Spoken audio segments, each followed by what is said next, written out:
You see, this is what happens when you don't prepare properly. Welcome to the show. It's episode 286 of the Pro Synth Network live show. Welcome one and all. I hope you are well and hope you're a little less hassled and stressed than I am. But there we go. This is what you get when you are preparing to go and do a show, which we're going to be at Bristronica over the weekend. We'll talk more about that later. But if you are coming to Bristronica, do come and seek us out. We might even give you a free sticker. We will definitely give you a flyer about our show that's happening next year. But more on that later on. Let's get on with it, because we've actually got proper news. And we've got a bit of, well, I wouldn't say it's an exclusive, because it's not like fresh out of the blocks today, but this might be the first live stream that features a brand new synthesizer from Sequential, which I'm sure you're all well aware of. And our good friend Scotty has got one of those, and so we're going to show it to you and let you listen to it, and you can ask questions and stuff. So that's really good. So if you've joined us for that, welcome. If you are new to the show and you were drawn in by the whole sequential thing, then welcome. Thank you for joining us. Hit that subscribe button. That would be lovely if you could do that. It means the world to us to have people subscribe to the show. And give us a thumbs up if you like what you see, or a thumbs down if you don't. Either way, it tells us if we're doing things right. If you want to comment during the show, please feel free. Do so in the YouTube chat or the Facebook posting underneath the video if you're watching on Facebook, or of course on TikTok as well. Not TikTok, Twitch. Twitch is where we're at, live as well, so you can comment there and we see all of those come in.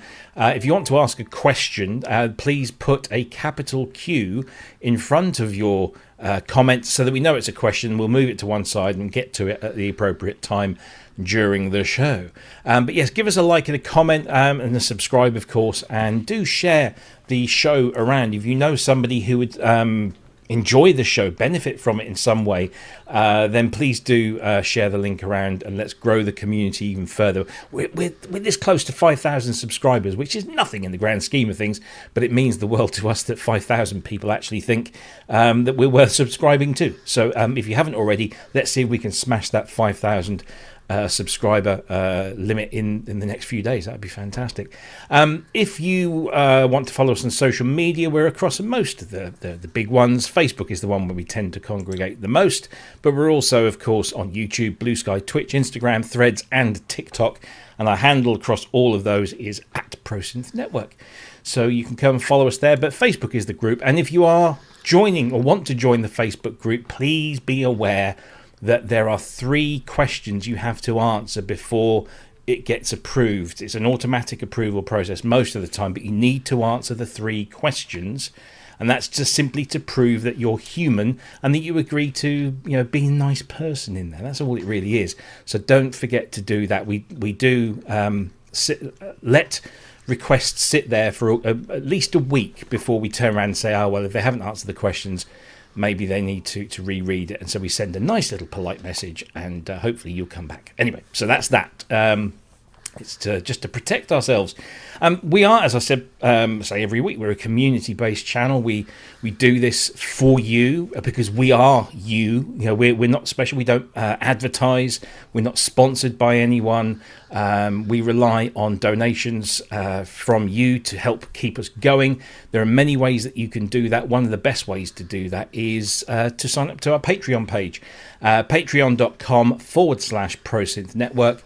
And if you do that for a minimum of $2 a month, what you also get is loads of free stuff. You get free video content that's exclusive. You get free patches for your synthesizers, hardware synthesizers, software synthesizers. There's decent sampler instruments in there as well that we get donated to us by some incredibly talented sound designers. There's stuff coming in there. There'll be something new in there very soon as we approach Goth Christmas. There'll be something quite appropriate for that time of year. So do keep an eye out for that. Subscribe to there. And you can also become a YouTube channel member for the same amount, minimum $2, and you get all the same free content as well. We post it into that exclusive part of the channel that you get access to when you become a YouTube channel member. You can also make one-off donations via YouTube Super Chat and Super Stickers. That's another very simple way. If you just want to throw us a couple of quid or something to cover a cup of coffee, you can do that in there. That's fine and dandy. And you can also go and buy some of our merchandise, things like t-shirts with our logos on and stuff like that. It's all there, prosynthnetwork.com/merch.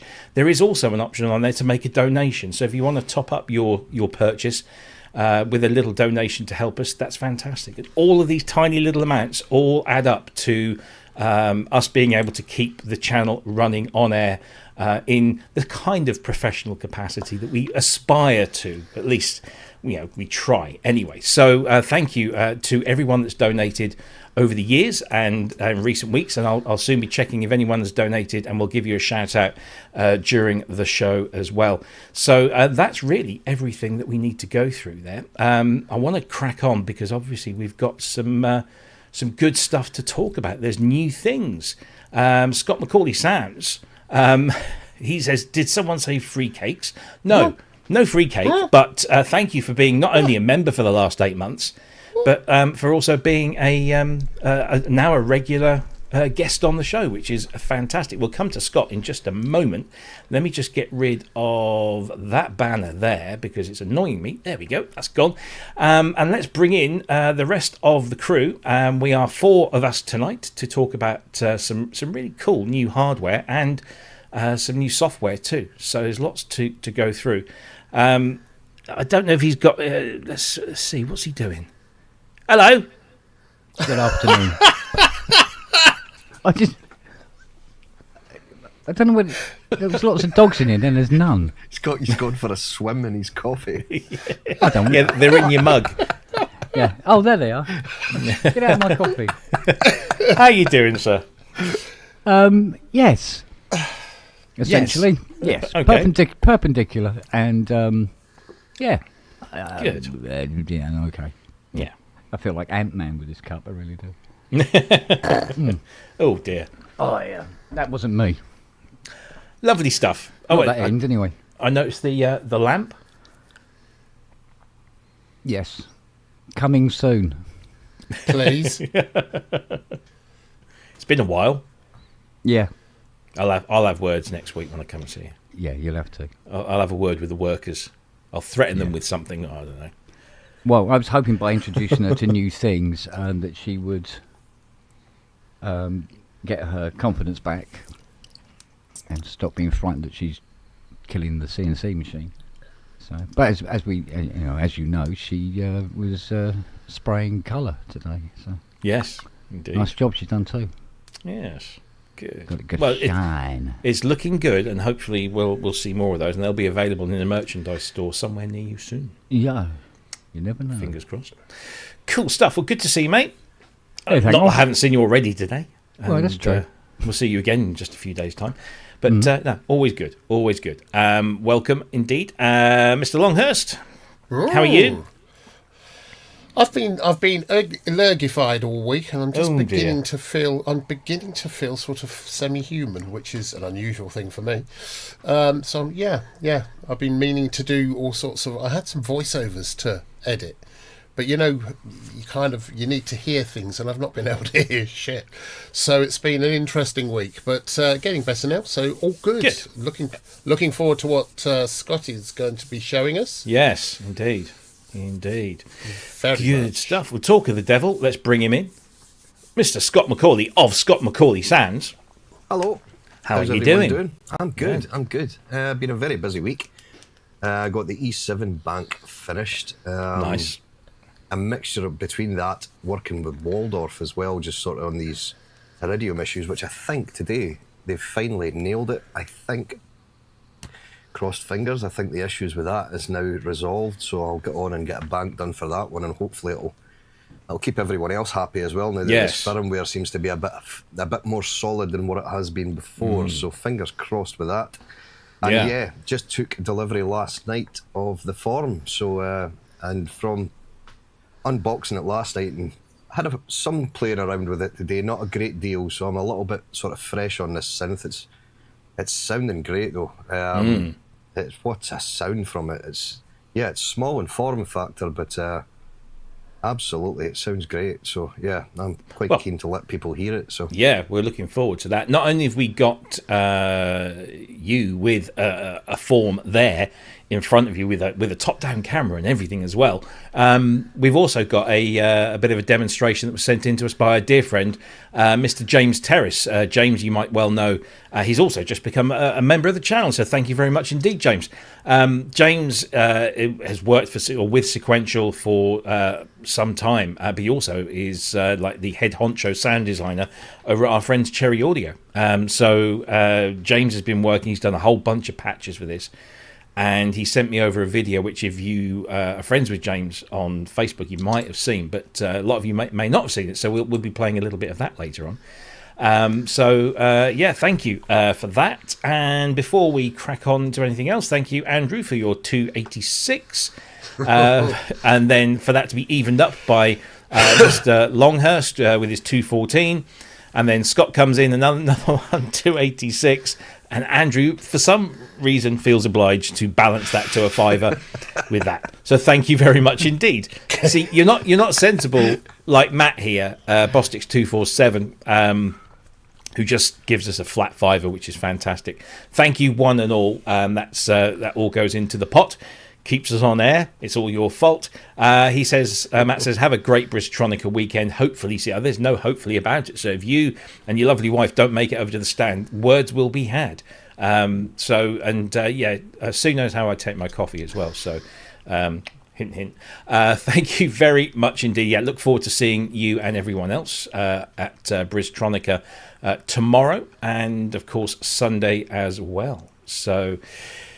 yeah, it's going to be a busy weekend. As soon as we finish this show, I'm off to bed. There's no wine, no telly for me tonight. It's straight into bed and then up at silly o'clock in the morning for a long drive across country to Bristol. But hopefully it will be worth it. So there we go. Anyway, let's crack on with the show. We've got some great news. We've got some hardware to talk about, brand new hardware. We'll come to Scotty and his form very soon. But let's kick off with something that literally dropped about an hour or so before we went on air. This is quite exciting. It's not completely brand new, but it is new. It's just a variation on something that's gone before. And I think this is an exceptionally clever and good way of this company getting their technology in as many people's hands as possible. This is brand new from the French company Kodamo.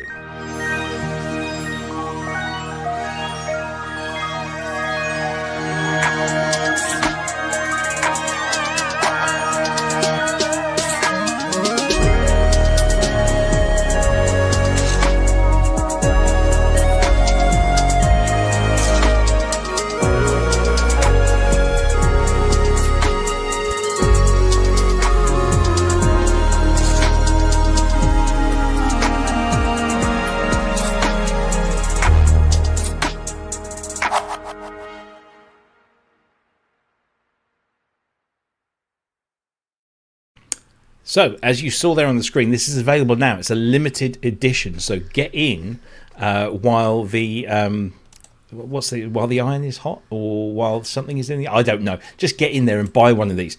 Now, before I reveal, and I don't know if you guys managed to check this out before the show, because it literally dropped about an hour beforehand.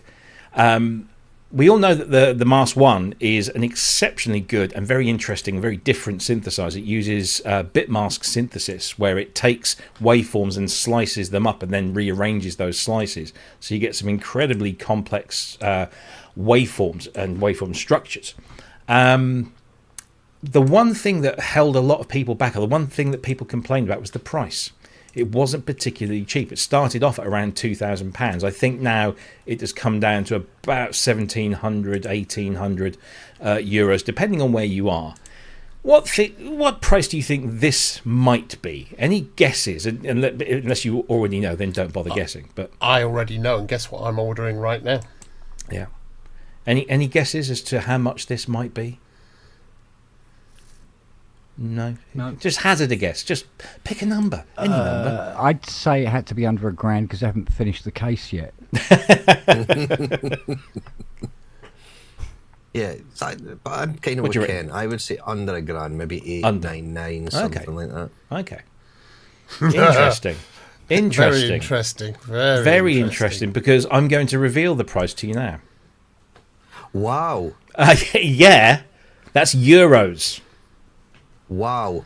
299. Post a link. That's going in my basket now. Yeah, well, I shall do that exactly. I'll do that right now. In fact, I've got a new feature in here. I think I need to find it first because they told me, oh, we've got this new feature. You can use this in your show. And I'm going to do this right now. So let's do this. Kodamo Mask 1EX. And here is the link. And it's going to go off. Now, this is all brilliant. Look at that. There's a QR code in the top left-hand corner of your screen. If you scan that in, Scotty's going to test it for me now. If you scan that in, that will take you to the website. Look at that. How cool is that? That's very cool. For those people that don't have a QR scanner or phone, there you go. The link is in the chat. $299. And if you buy this, if there's any way that you can tell them that we pointed you to them, that would be great. Because I know Stefan likes the support. But yeah, $299. That's ex VAT, by the way, so you will have to pay taxes and of course shipping on top of that. But what a stunning price. Now lots of people say, oh, this sounds great, this is a really amazing synthesizer, but it was quite expensive, and now it's not so much. So what they've basically done is they've taken the bulk of the Mask 1 and they've just put it into a small tabletop module. And as Kent pointed out, they have economized, I think is the word, on the casing, which is fine. I don't mind that sort of thing. That's not a problem, is it? No. And I'm sure there'll be lots of clever people that will come up with enclosures if they want to. It's worth noting, though, that there are slight differences, but they are only slight. So the polyphony is dropped by 2 voices from the keyboard version to the tabletop version. So instead of 12, you get 10 voice polyphony, but that's still plenty. Mm-hmm. The oversampling that's used in there is half of that of the original Mask 1, so it's 8 times, not 16 times. The Mask 1 keyboard is 5-part multi-timbral. This one is 2. Memory slots has dropped from 600 to 200, and of course it's a different form factor. This is an incredibly cool idea, and I know that they've scrimped on certain things, but to get this technology and this sound into a price point like that, they are going to sell, I hope they're going to sell bucket loads of these. I'd be very surprised if they don't. Yeah, it's and it's a cool looking thing as well. I quite like that front panel. So yeah, this is fantastic. I mean, Scott, did you ever get to try the Mask 1? It's one that I've listened to quite a few demos of it, and it sounds great. So this here is, for that price. Wow. Yeah, that blew me away there. I've got to admit that. Yeah. Price there has really blown me away. So yeah, I'll grab one of these just to try it out for sound wise, and it may just be that entry point for people that make them take the jump to the bigger version. Yeah. Which is perfect. It just gives people that little bit more confidence when you're spending €299 versus €2,999 or €1,999 or whatever the first one was at. Yeah, it's way better. Yeah. There is a limited edition gold version as well. When I say gold, it's the graphics that you can see that are gold. I don't know whether it's white clay, black and gold screen print, but that seems to be all that you see. So I don't know whether this is limited edition gold version or limited edition for the whole thing. They say limited quantities. It's a one-off production batch. I'm just thinking that's got to sell out really quickly, hasn't it? And reading that there, it's actually quite it's quite deceiving the way that they've actually explained that, because reading that in more detail there, it holds 377, I think it was, presets, which are factory presets that are in it, plus the 200 user slots. Yeah. So it's quite a lot of preset space. That's right. Yeah, exactly. I think with the keyboard it's 600 and 600. Right. Okay. But this is now 377. I mean, they've obviously had to trim some things back, but essentially, and it's got this wonderful kind of polyphonic legato slurring thing, which was one of the real big sells for me, was that not only did it sound unique, but it also had this wonderful performance tool as well. that doesn't take any learning really. It just comes very, very naturally. Now I know I've got the keyboard version, but I'm just it's one of those things that you think it's that cheap. I've just got to have one. I'm because you can just stick it in your bag and take it away. Keith in Watford says successful. There you Payment go. Successful. Yeah. Keith in Watford says 284.28 shipped to the UK, less taxes. So that's not bad. Thank you for that, Keith. Jason says free shipping. Is that right? Free shipping? I don't know. Looks like it. Hang on. I think it's free in France. It might be free in France, but it might not. Be interesting to see. £1,700 shipping.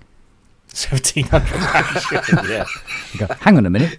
Honestly, I'm so happy that they've done this because they put so much into the original keyboard version that this it was kind of disheartening to hear all these people saying, "No, it's a bit expensive." Yeah, but listen to it, play it. It's one of those things you've got to play.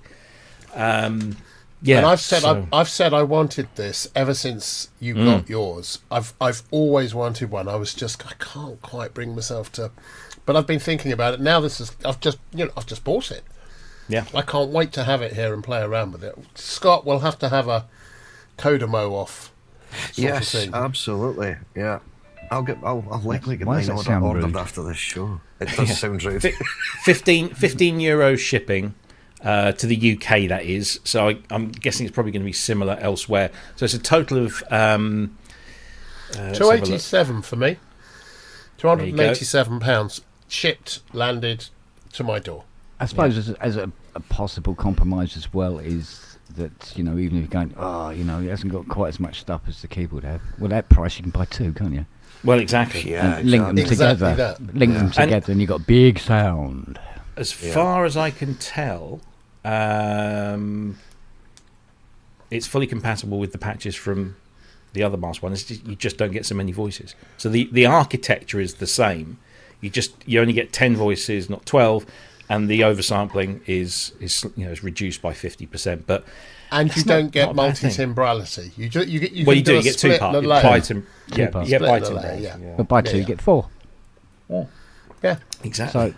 But it's 300. It's under 300 quid. Yeah, I was happy as a pig in shit. Yeah. So annoying. I'm so excited now. You know what? I think I might just buy one myself right now as well. How much money have we all spent on kit live? I mean, I £4,000 here, and then probably £1,000 or more than £1,000 on Sonicware. 300 on this. There's sample libraries. I mean, if anyone thinks that we just get given this stuff for free, no. I can't get one. Because it's like having the best shop you walk into and you always end up having bought something, right? The nature of the beast with this lot, though, isn't it? It is the nature of the beast with synths. I'd like one, but I can't. I can't do it. Can't do it. Because it's a little box? I just. He's not into boxes, are you? He's not into boxes. It's not boxes. that. I'm all right with boxes that just have buttons and make sounds. That's cool. It's when you've really got to start like bloody jigsaw puzzles. And no, I'm not interested. No, so I've just bought a Nitec fuel injection unit for the for the Mustang. So we need the ponies. Yeah. What can I say? So no. Well, there you go. Bought, done. Bought. Well so done. That's three. They've sold three, or they will have done by the end of this show. And or Keith has bought one, so that's four. Keith will have bought one. Yeah, I'm sure. That's four. It is like watching an episode of QVC. You're correct. It is. Yeah, we've only got 3 of these left. Get in. We should. We should do that. The question is, will Ty be watching? Because he'll definitely be on buying one now as well, won't he? So. Ty's probably had one for a month. Well, funnily enough, Ty was one of the ones presented it to him on a velvet cushion. My lord. Ty was one of the ones that poo-pooed the original. He wasn't a big fan of the original. No, interesting. Yeah. But there you go. Robert's going to get one as well. So good stuff. Yeah, but what the fuck does Ty know anyway? Really? Well, I'm going to be the only person in Britain that hasn't got one. Yeah. Peter DeLong just bought one in the US. That's $382 which it's, for a synthesizer like that, trust me, you will not be disappointed. And if you are, come back and I'll tell you you're wrong. Wow. And when you download the manual, go and check at the back of the manual, or is it the front of the manual? Manuel.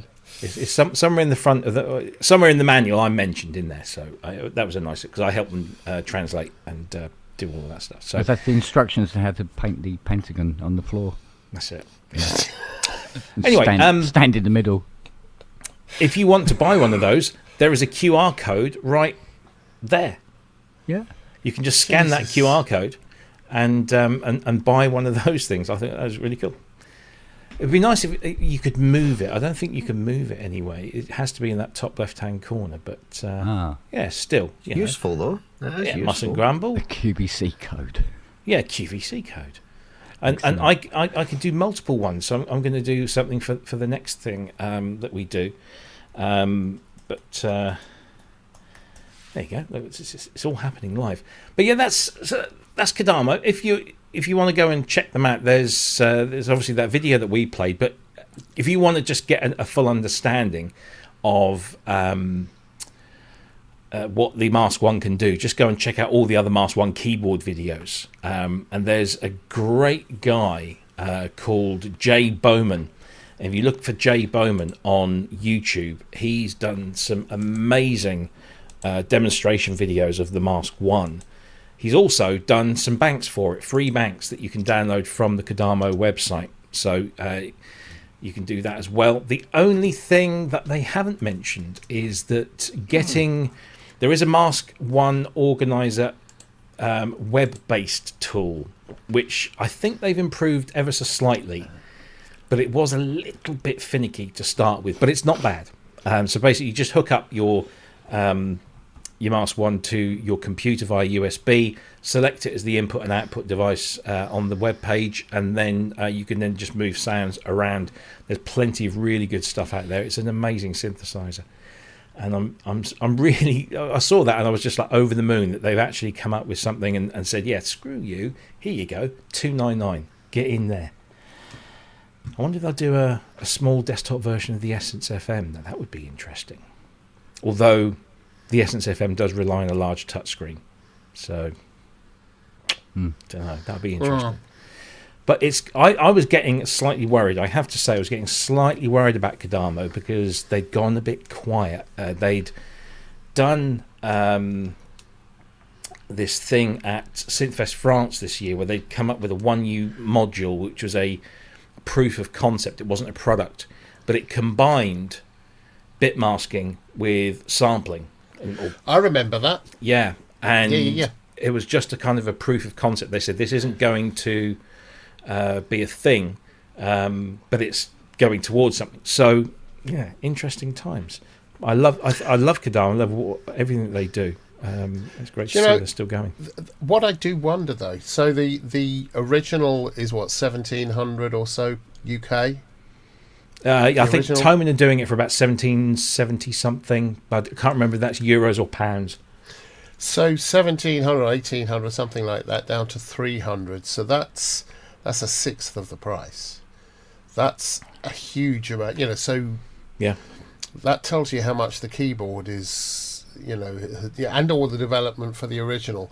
I'm really glad they're doing this because the Mask does deserve, as a synthesis technology, it deserves a lot more attention. I hope this is going to spread it wide and far. I really do. Indeed. So brilliant. Let us know in the comments if you've bought one. I know that we must have. I know there's a few people. Carl Bedford's in there. Carl, you can buy 3, mate. Daisy chain them. Go on. Dare you. Carl has got a Maximus. No. And I'm not just talking about his physique. I'm talking about he's got an Analog Solutions Maximus, the gem. No. Yeah, he must have sold his mother or something. But yeah, it's an incredible thing. Wow. So I need to get over to Belgium now because I need to play with that. So yeah, And the Maximus. and his Maximus, Tish. Looking forward to seeing Carl, hopefully at Super Booth. Carl, you're there? Come on, say hi. Yeah, there we go. So that's the first exciting piece of hardware. We'll come to the next one shortly. So stand by your bed, Scott. We'll come to you shortly. But there has been some other interesting news this week. There you go. The Hand of Lenin has just purchased one as well. Fantastic. There we go. Fan-flipping-tastic. Worth it just to hear you say that. Just to hear you say it. We should we should form Kodamo Mask 1 EX Owners Club right here because yeah, brilliant. Anyway, let's talk about some other exciting news. Yeah. I'm trying to remember the last time I felt this excluded. What, hour and a half ago? It was yesterday, yeah. Oh, it was yesterday. Possibly the day before as well. Let's talk about some other news. Well, I say news. It was a tease. A tease has dropped.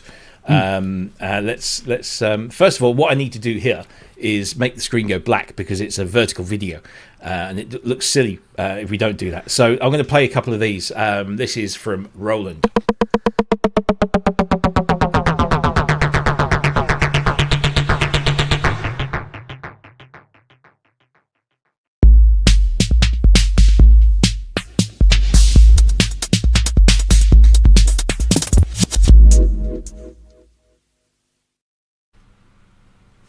Okay. That is literally all we've got, and we've got a website. There it is, which has a count up, not a countdown, a count up.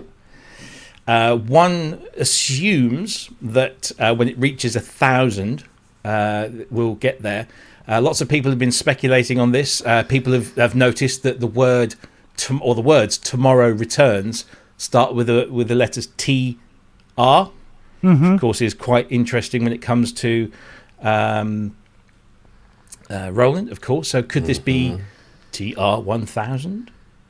I can't say too much on this because I know what this is, so I have to be a little bit cautious here.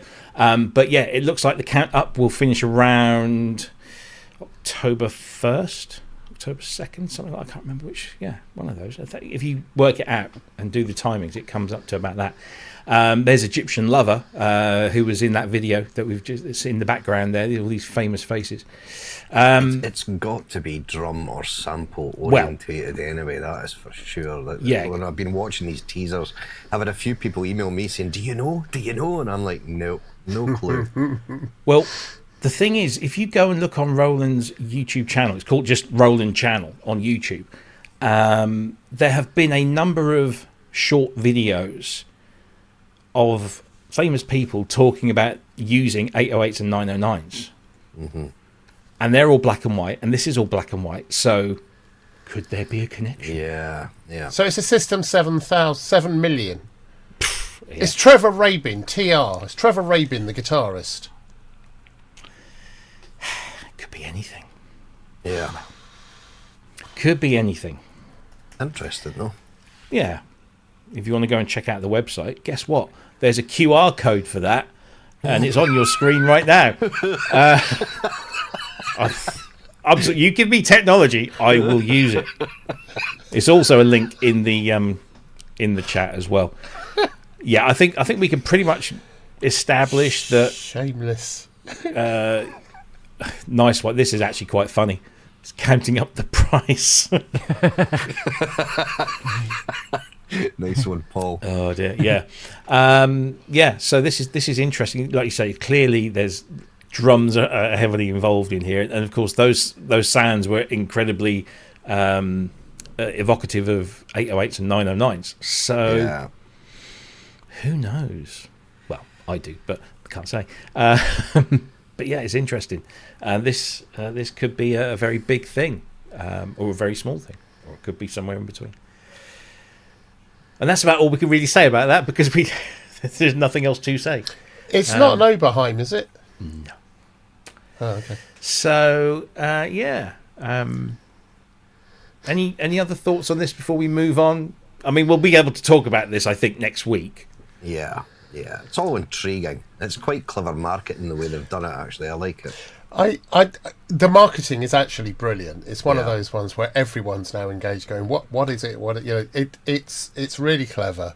I can only imagine it's going to be a mix of sample and or virtual virtual analog synthesis stuff or whatever, with sequency, probably sampling as well.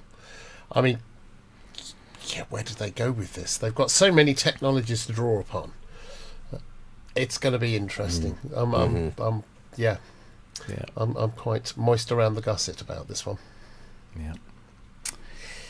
I can tell you one thing: it's not going to be as cheap as a Kodamo Mask 1 EX.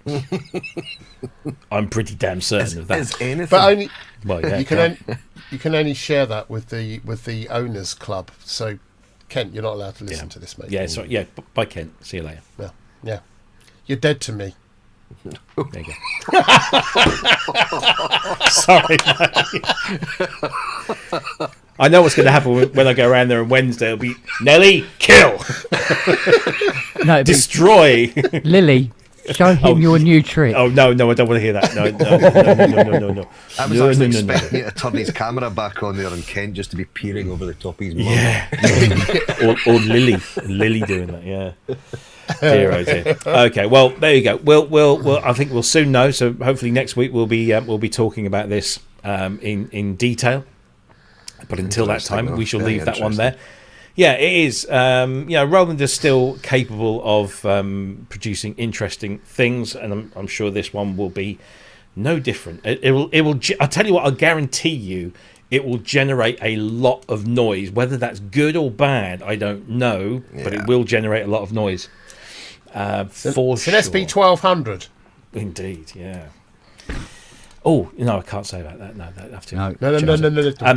Yeah. Anyway, so let's move on. Back.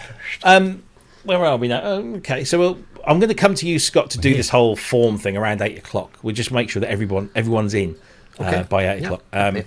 So in between, then let's introduce you. This is going to be controversial. Before we do, actually, I need to also mention once again. Where's he gone? Oh, he's gone. Did I mention the Handelweinen has made a donation of $1.99, and for some reason it's not showing up in my little list. But thank you very much, the Handelweinen, for your contribution. It is gratefully received as always, as is Dr. Mike, who says he wishes he could be here for Bristronica. Say hi to Dina for me. Of course, Dina arrived in the country just this very day. Have a great time. Hope to see you all at Synth Southwest. Indeed, we'll talk about that a little bit later. There it is. Thank you very much indeed. I don't know why it wasn't showing in my little secret list. Anyway, Ian was asking, do you think it will be at Bristronica? And I know he was referring to the Kodamo. No, because Kodamo are very, very small and they can't afford to do anything basically outside of their native France. That big. So I don't think it will be. I'll be delightfully surprised if it is, but I don't think it will be. So anyway, thank you for all of those. Don't forget, you can ask a question. Just stick a big capital Q in front of it in the chat, and that hopefully will highlight it enough for us to see it. Anyway, right. This is going to be slightly controversial, I believe, not only amongst the panel, but of course amongst our viewers. This is a brand new piece of very clever software, and your opinion might be slightly different to mine on this, from IK Multimedia.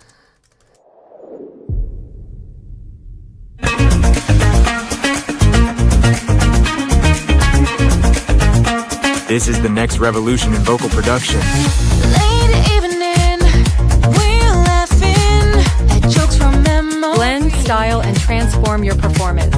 We're sharing old stories of how we used to be. The vibe here is perfect. this night is full of cheer. No worries, we're just vibing. So glad that we're all here. Don't leave now. Don't leave this body yet. Don't leave now. Don't. Anyway, that's enough of that. You can go and watch the full video. It's a quite catchy little tune that they're using there. This is a brand new product from IK Multimedia, as I said before. It is called ReSing, your voice reimagined, voice modeling for professionals. It says here, it's a voice AI voice transformation technology. You can replace your scratch vocals with expressive session quality voices and take full control over every nuance of the sound with a growing library of professional voice models and the ability to create your own. Apparently it opens up an entirely new world of vocal production. So I guess the idea here is that you're sitting somewhere and you get inspired and you sing a vocal into your little composition, but of course you've probably just done it on your iPhone. Upload this into ReSing and ReSing will revoice this, and then you're able to take control of those voices by using the interface here. So there's a transpose feature here, there's accents, there's effects, and there's dynamics, and you can dial it in. And as well, once you've chosen your main voice, you can dial that in. You can change the timbre and the accent, and a whole bunch of other stuff as well. I don't know whether we'll see we'll be hearing these on any pop hit records that we probably haven't already heard sort of AI manufactured voices on at some point somewhere. But this is not bad. It's a special pre-order price of €89.99. Full price is €129, so it's not stupidly expensive, and it's quite good at what it does from the demos that I've seen. I'm sure this is probably going to whip some people up into a frenzy. But any thoughts on this? Anyone? I can give you some chapter and verse if you want. Go on then. I've been doing a lot of work on vocal resynthesis and singing stuff with some people that I can't name, but I had a really good listen to this earlier, and I think it's not very good. It says pro. It says pro level. The male voices all sound like they're AI generated, like they're machine voices. The female voices sound kind of okay initially. They sound better, but there's a breakdown point with all of those as well. It doesn't feel finished. It may be this is going to get better, but it just doesn't feel finished. There are better tools available if this is the kind of thing you want to do. And honestly, if you're going to sing into something yourself, you can sing in and use any number of other tools to auto-tune, to pitch tune, melodyne, do whatever to get you that kind of performance. Get you the performance which is you. This is, I get people wanting to use this. It's a quick way to put a session together. I just don't think it sounds very nice. I mean, and that's, put aside all the AI stuff for one moment. It doesn't sound very good to me. And I do a lot of vocal stuff at the moment. So, yeah. But I was kind of interested as well in what it was going to do, because it also does instruments. It does... So you can take guitar lines, sax lines, whatever, and swap them between each other. Again, every one of those felt like they felt synthetic. They felt like they'd been created, and there was a certain granularity to it. There's a bit of noise to all of them that didn't feel real. So I wouldn't be, for me, this isn't pro. I get, I'm sure some people will love it, but not for me at all. Really wasn't that impressed. Yeah. It's interesting. There's three prices here. There is ReSing Free, which gives you 2 voices, 2 instruments, 2 model generations, and restricted amount of imports. Then there's the standard version, which is $89.99 at the moment, going up to $129. And then there's ReSing Max, which is the full-on version, which gives you 25 voices, 25 instruments, 25 model generations, and unlimited imports.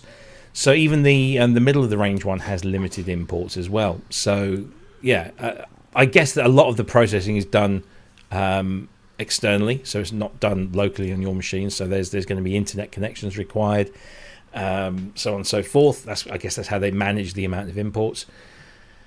But I think, I listened to it. Didn't sound brilliant. I'm the bulk of the work I'm doing at the moment. It doesn't involve AI singing, but it involves AI speech, and that has come on leaps and bounds in a very short space of time. It has. So I imagine this will probably do the same, and it's one of those things with AI, because it's always learning. It will improve over time, but you've got to take that leap of faith that you hope that it will. Apparently, you can also import models, what they're called RVC models.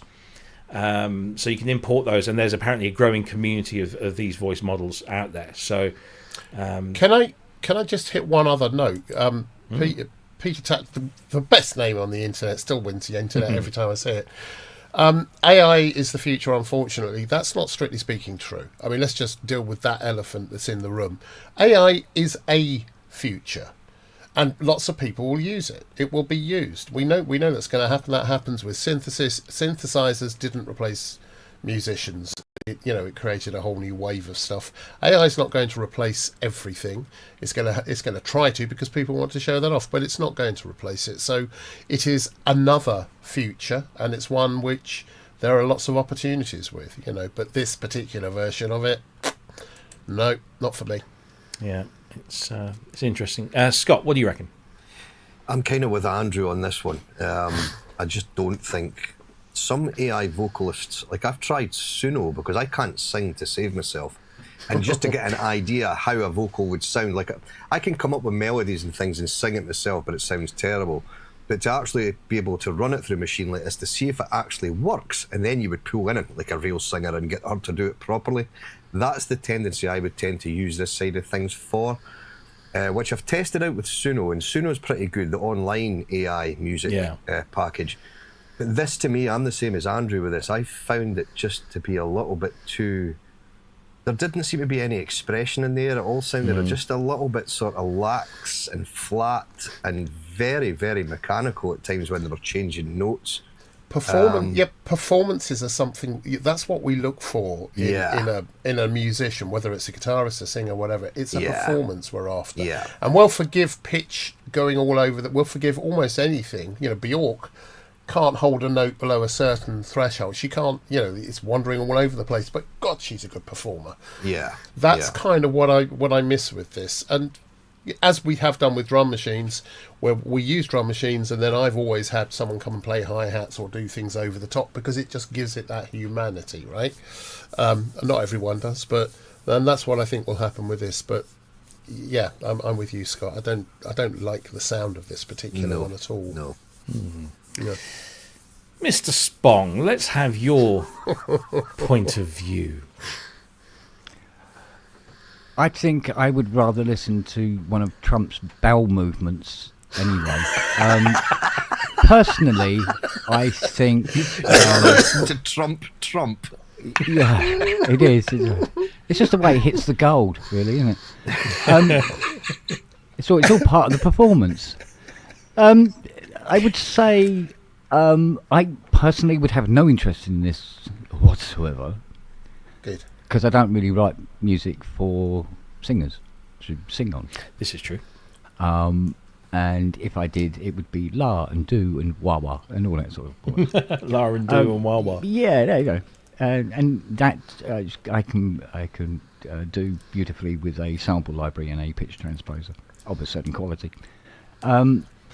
Yeah, I mean this is plastic singers for plastic pop, really. I suppose. Yeah. But as Scott says, you can use it as a test rig to see how well the song scans. If it makes the music, but if it's not providing the performance, it's not really giving him the data that he really needs. Yeah. But the briefest of outlines. You might as well be there with a pair of pliers and a cat going into a microphone and see if that sounds better. So, do you know what I mean? So. Yeah, I mean, sure. There's going to be people who are going to use. There's loads of bedroom DJs and stuff like that.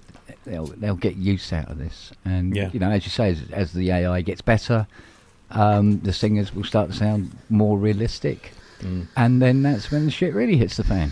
Yeah, yeah, absolutely. So, yeah.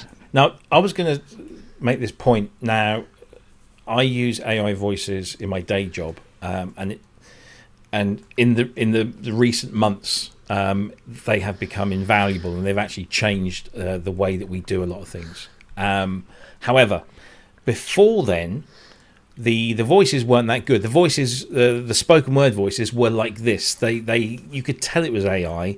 There was a certain robotic feel to it, and it didn't really, it didn't cut it for professional, polished, end product. So we always used it, and we found it incredibly useful with what we would call in this game demos. So we produce a project, and then we put it out to all the stakeholders, and they all watch it. Now, the thing is that all of those stakeholders will come back and say, "Oh, can you change the bit in the script where it says blah blah blah to blah blah blah?" And we go, "Yeah, okay." Now, if I had voiced that myself, as I would have done with the end product, I would have had to go in and re-record that and re-edit it because it's timings and all this kind of stuff. So we ended up using AI, and it was brilliant because we could then put up a project, use the AI voice. Everyone knew we were using AI voices, so it wasn't an issue in terms of the quality of the voice, just that there was a voice speaking the words that were going to be spoken by a human being. Then people would come back, they'd have edits. All I would have to do is just go and type the edits in the text, hit the go button, and they're done, and that's it, and everyone's happy. Then at the end of the process, I'd go and voice it myself. I, at the moment, see this as doing that job that I was doing before. You're in your little bedroom studio. You need a good female vocal on this. You might be able to hold a tune, but it's not the thing that you want for the tune that really will make the tune. So you sing your vocal, and then you feed it into this, and it interprets it into a female voice, and that's all you need at the moment to give somebody an idea in a demo. You might be a songwriter selling your songs to a publisher for some other artist to pick up, or you might be writing for a specific task. This would be a great way to mock things up. And yes, it's not going to be perfect right now anyway. So I see this as kind of being that at the moment. I get all of that. I can see how for composers wanting to write songs to get to artists and give a demo, I see how you could use that. I think what I find smelly about this whole thing a little bit anyway is that I know there's going to be lots of people who will be writing songs, and they'll want to find a singer, and guess what, they'll go out and try and find one, and they'll go through lots of different people, and they'll find the singer that's perfect for them, and they'll start writing together, and they'll have this wonderful musical artistic experience together as they create something, because it's two people working on stuff. If you don't need to do that, then you're not going to go out and find those people, and there's going to be a whole bunch of artistic connections lost if you don't do that. So that's the bit that worries me. That really worries me. And I think on the other hand, I know lots of young people that are just totally turned off from with AI, just really not into it anymore. Lots just say no, not interested. So who knows? It's another technology, a bit like this channel, synthesizers. It's exactly as those synthesizers, then samplers. The world didn't end, but it did change. Yeah, exactly. So no, I see a place for this. It doesn't have to be everyone's place, and I'm sure that given time, these voices will improve immeasurably to the point where we probably won't be able to tell the difference, because we've got evidence of that happening elsewhere with AI content. So anyway, whether you like it or not, I mean, there are people in the chat saying go out and hire a real singer. Well, if you're just a young person trying to break, you might not have the money to hire a singer. You might not know anybody in your you might not feel comfortable asking someone to do that. There you go. You see, so there you go. You've just sold the product. I think the only real problem would arise, like you say, when people are not going to hire actual singers. But I think you might find that these are the people that were never going to hire real singers anyway. Yeah. Who will use it continually in that fashion. Yeah. If they're discovered and everything like that. I mean, good luck doing a live performance, but Well, yeah. There's another side to the coin with that as well, because it may give people that don't have the confidence thinking that a song that they've written, because they've sung it themselves, doesn't sound that great, but then they try it through one of these things and think, shit, that does sound good with a decent singer. Yeah. And it may actually make them then go out and search forest singer with a similar voice to what they've done with AI, or but they learn want to the get real better person. themselves, or go and learn to or- sing themselves. or practice more. Yeah, but I think there's two sides to it. I think I would never use an AI vocal in a track that I was going to release. No. I would use an AI vocal to let me hear how that idea was going to sound, and then I would pull in a singer to do it properly. Yeah. There's merit in that for sure. There's But it's definitely like tools any to new get. technology. Yeah, There will Andrew. people that will use it for good and people will use it for evil. Evil. Happens with every bit of new technology. Yeah, absolutely. And we say it every time we talk about AI on here. It's we've been here before with other things, and we're still around. And we we're won't still- have anything to do with horseless carriages either. Moving on, let's talk about. To throw a quick one in here, because I promised Scott that we would do the whole sequential thing at the top of the hour. Don't forget, London Synth Show is happening at the Musical Museum in Brentford, which is west of that there London, 399 High Street to be precise. It's only a small place. And all of the tickets have now been sold. So if you want to come to this, you can come, but it's on the door only. It's free, but they will only let you in if there's space to let you in, because they are restricted to their numbers and capacity. So do come along and see Alex Ball, Dina Perlman, Luke Edwards, and Spike Edney, all giving talks and moving around and probably milling with the public. Come and see that. I'll be there with the missus and my boy. So do come and see us. I do even think Ty might be there as well. So if you want to come and meet the man, the legend himself, come along to that. So it's completely free to get in, but for this event, if you turn up and you haven't got a ticket, you will only be let in if there is space for you to go in. So be prepared to be disappointed. So I guess local people only. I don't know. Anyway, that's happening on the 4th, and of course. We've also got this thing happening tomorrow. This is it seems scary that this is happening tomorrow, because as soon as I finish here, I'm going to bed. I'm getting up at stupid o'clock to drive across the country from one side to the other to put up a stand with our friend Peter, and we're going to have a whole bunch of retro 90s gear from Yamaha on our stand. So come along and say hi. You might be able to get a sticker. And then have a little play on some cool synths. And there'll also be the Osprey will be there, and the inventor of the Osprey, Paul Parry, will be joining us on the stand over the 2 days. So please do come and join us and see there. And of course, Dina Perlman is also going to be there as well.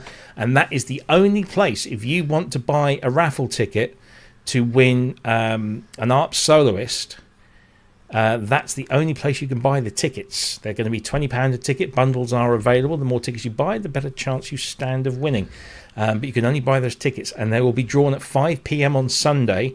And if you're around at 5 p.m. on Sunday and your ticket is drawn, you can just walk away with the ARP synthesizer. How cool is that? Very cool.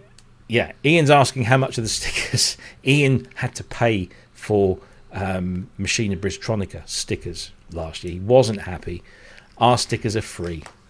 All you got to do is come along to the stand, smile, say hello, be nice, and if you want a sticker, we'll give you a sticker. They're free of charge.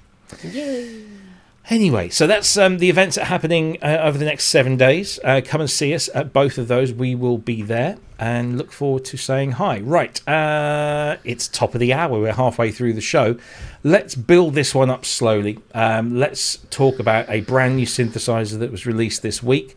It is by the great Sequential, and it's called the Fourm, spelt rather oddly, but it's not a bad little thing. Have a listen.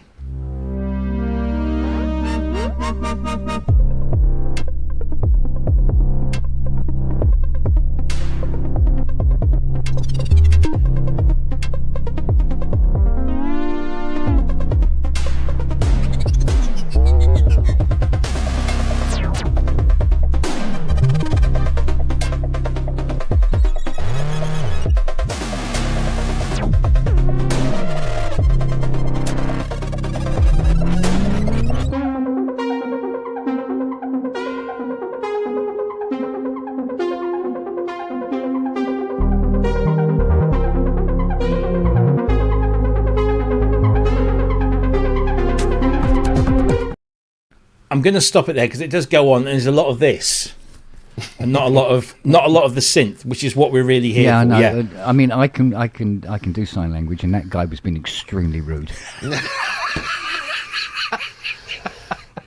Anyway, Just so you know. indeed. This is the brand new synthesizer from Sequential. It is called the Fourm, Fourm, and of course that hints towards the polyphony, which is it's a 4-voice polyphonic synthesizer. First thing I saw first thing I was reminded of here was that this looks very much like a Pro One. Yeah, is that very simple? Just really simple, classic sequential layout, sequential nomenclature and silk screening there. Tiny little screen at the top there, but it's a 4-voice polyphonic synthesizer. It features 2 oscillators, which are the same oscillators, I believe. Or no, is it the same oscillators as the Prophet or the same filter as the Prophet? I know it's the same filter as the Prophet. It's basically Prophet inspired.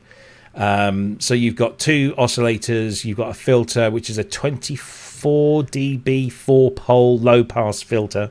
You've got 2 separate envelopes, one for the filter, one for the amp. I hate these combo envelopes. Really don't like this. So that's nice.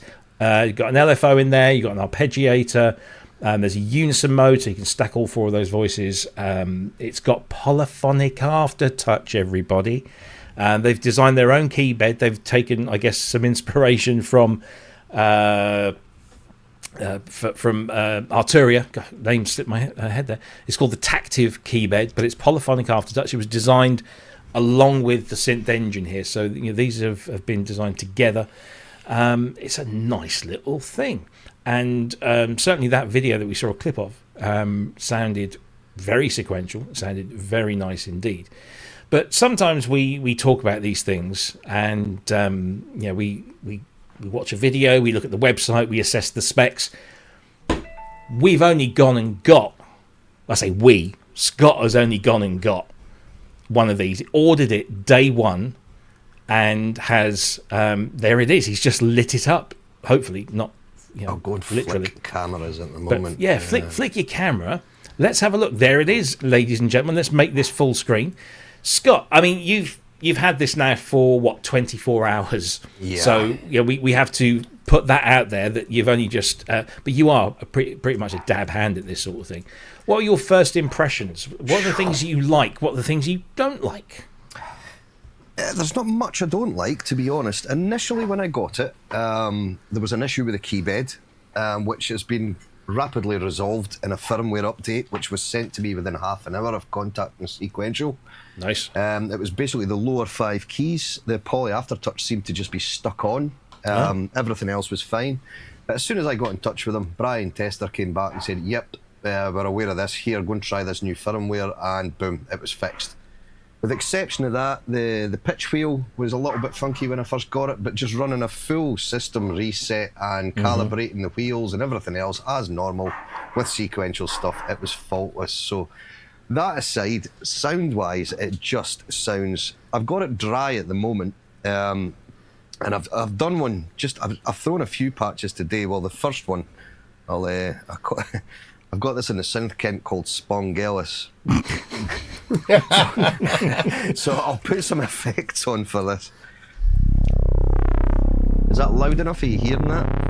Or is it Yeah, we're hearing quiet? that. Yeah. That's good.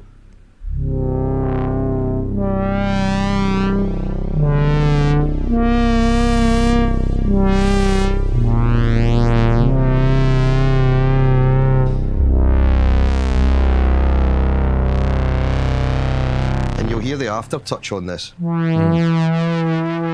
So now it's very light. The keyboard, the action on it is very light, so you do have to play it quite soft, because if you do just play like a little bit of weight on it, it does tend to sort of bring in that poly aftertouch. So it is quite a light key bed, but it's perfectly expressive, because you can start from... If I take the filter amount and take this to here, so that we're not getting any sweeping from the...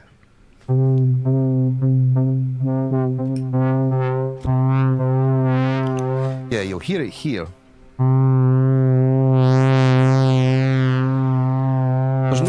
stepping. It's all quite smooth.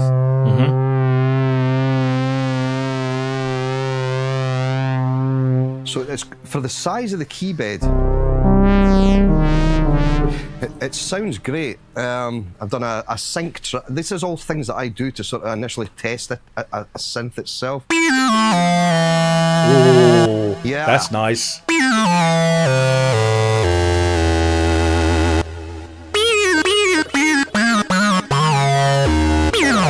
it's very analog. It just screams sequential. Strings, great for. And then you can use the aftertouch in it to sort of throw in some PWM.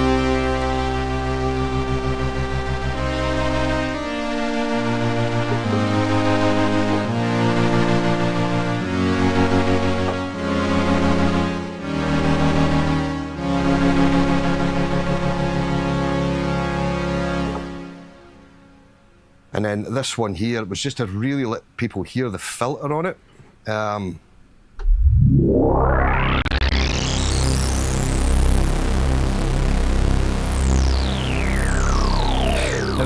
what it also has built in, it's not on the main board on the front, but if you go in, you can actually turn on vintage mode. There's like it's from 1 to 127, so you can make it as vintage as you want. So you'll hear it in that one, all the filters, basically every, because that's in a 4-voice unison, and every voice, the envelopes are acting in a sort of different way, like the Oberheims would do.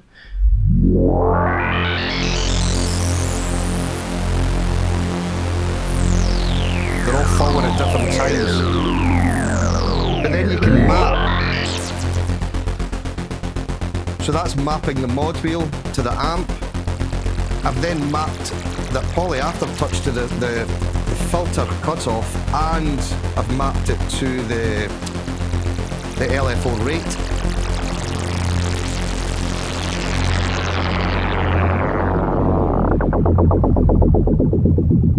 It's a little monster, eh? It is, isn't it? Yeah. It's a big sound for a little synth. It really is.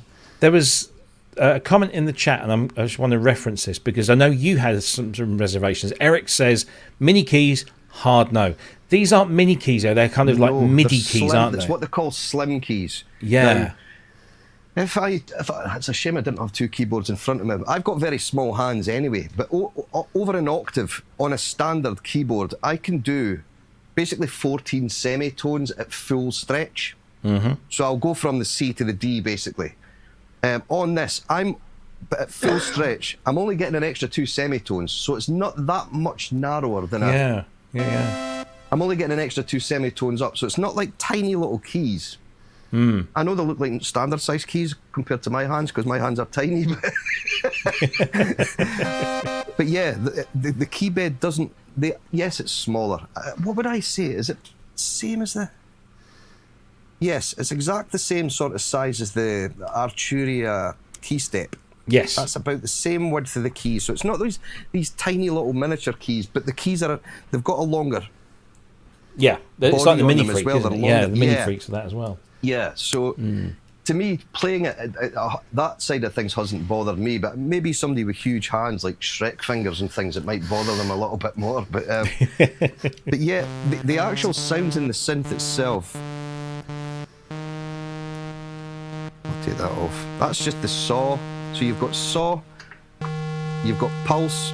To work with the pulse width, you just hold the pulse down, turn this. It's so straightforward to work. So you can, and it goes through 0 for your pulse width. Okay. So you've got a pulse on each oscillator, you've got a saw on each, you've got a tri on this one, a triangle on this one. This one can go into low LFO rates as well, so you can actually use that as another modulation destination if you want. Gotcha. Or a modulation source, should I say. You've then got, you can actually put both on, so you can have pulse and saw at the same time. You can have pulse, saw and tri. Can you switch off the effects, Scott? Yeah, 2 So we seconds. can just hear it raw. Yeah. There we go. Right, so if I just turn the saw is on their own. So that's just one saw at the moment. Turn them both on.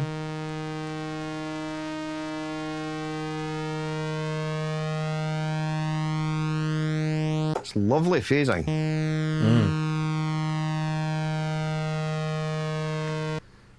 Sync is simple. You just turn sync on from here, and then you just basically detune your. And then to send your envelope to this oscillator to give it your standard, you've got over here your modulation. I don't know, can you see? Yeah, you've got your modulation section here, which is all done by coloured lights. So if you want to send, say, the LFO, it's because there's fixed sources here. There's 3 fixed sources. So if you want to send the LFO to the cutoff frequency, you make sure both lights are red. If you want to send, so if you select this to be blue, that would need to be blue. Gotcha. So it's basically just tell it, so you know which ones are sending where. So if you wanted to send the LFO also to your frequencies, you do the same thing. You just change them. It's quite a clever little system, actually. Yeah.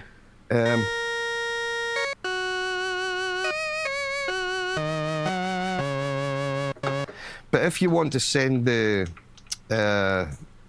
filter envelope to do your sort of Daft Punk kind of leads, you would send filter envelope to the pitch of A, and then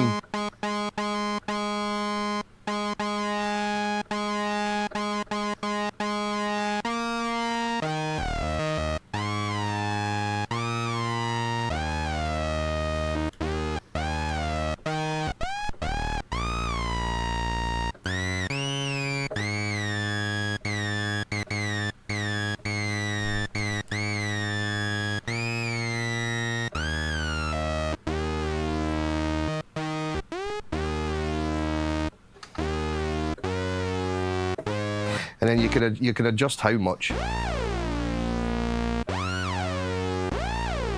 just by your amount on your modulation here. So it's very easy to do all these kind of sync leads. Always better with a pulse. If you don't have the pulse width thin. But the whole way it works is great. Your glide is just standard. If I go to actually get an init patch with it, you just press down on the select button and press save. Come out in the program, press that, hit.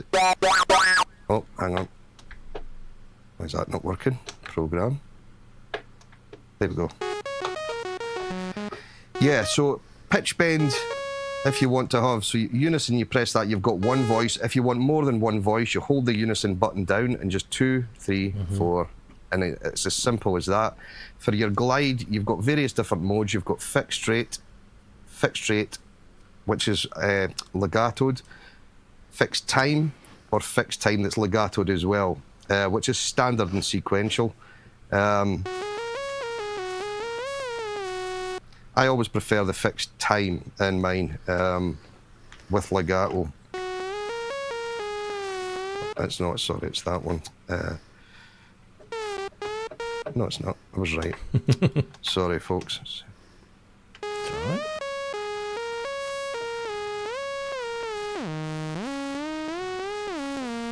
But the filter itself,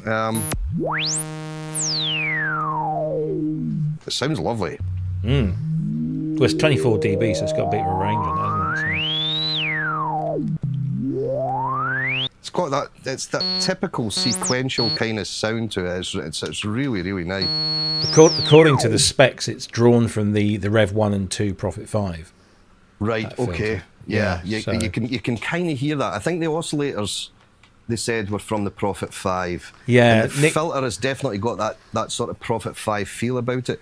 But Nick was asking in the chat about the Prophet. All it says here is 2 Prophet 5 lineage analog oscillators per voice. It doesn't give us any more detail than that. Yeah, so I think it'll be based on. It'll probably be it might be the similar one to what they've got in the Rev 4, but they've tweaked it to sound more like the Rev 1 and Rev 2 kind of thing. I've never done any digging to see which oscillator that's in there, but they do sound great. If I go back to... Why is that not doing that? There we go. See, this is me, new with this synth. We can't hear any volume. No. It's for some reason... There you go. Yeah. Yeah, so if I, even just for a quick strings patch, if I send LFO to pulse width, not pitch.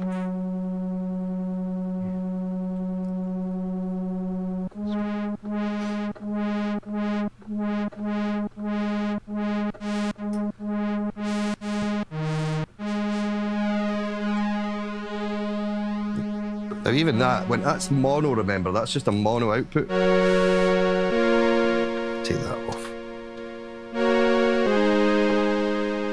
But the minute you start, because it's the same as the Prophet 5, as soon as you start adding effects,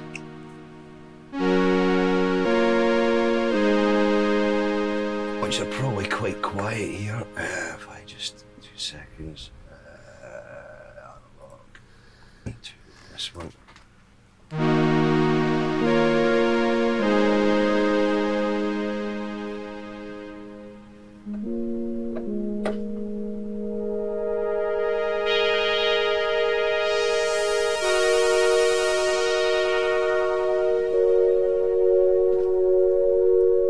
And detune the two. Oh, that's nice. Yeah.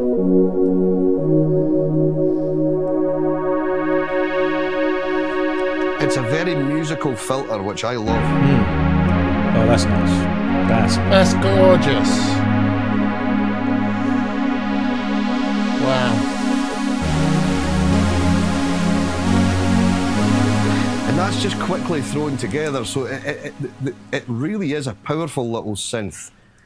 You've also got your arpeggiator in there, which is the bog standard, very good little 64-step sequencer. And then you've got your arpeggiator in there. And to do, if I... Sure why that's not working.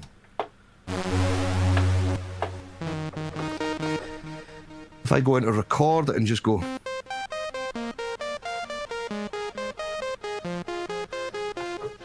Take that off. So it's great for that side of things, for sort of performance-wise, it's fantastic. It's really, really good for that side of things. That reminds me, that really does remind me of the Pro 1.